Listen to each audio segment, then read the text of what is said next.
சின்னு ம்? எங்க போற? உடம்பெல்லாம் டஸ்ட் ஆயிடுச்சு அத்தை. நான் குளிச்சிட்டு வந்துடுறேன். அதுக்குள்ளயா? இனிமேல் தான் வேலையே இருக்கு. ம்?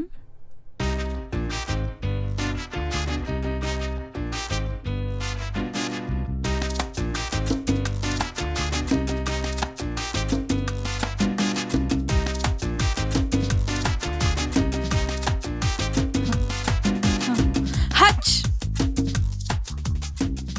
ஆ, ஆ. ஊர்ல இருந்து வந்ததும் தான் வந்தாங்க, என்ன வேலை வாங்கிக்கிட்டே இருக்காங்க. நல்லா வேலை பார்க்குற சின்னு. நீங்களும் நல்லா வேலை கொடுக்குறீங்க அத்தை. என் புள்ளைய நல்லா வேலை வாங்கினல்ல. மாமாவையும் இப்படிதான் வேலை வாங்கியிருப்பீங்க போல, அதான் உங்களை விட்டு போயிட்டாரு.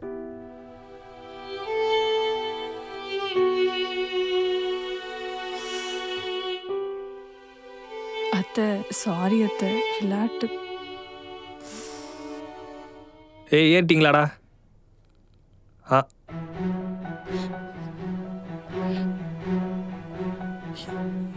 என்னமாச்சு? ஒன்றும் இல்லடா சின்னு. ஏய் சின்னு, இதோட ஃபுல் வீடியோ பார்க்க ஹேண்டிலுக்கு கீழே இருக்கிற ப்ளே பட்டனை கிளிக் பண்ணுங்க.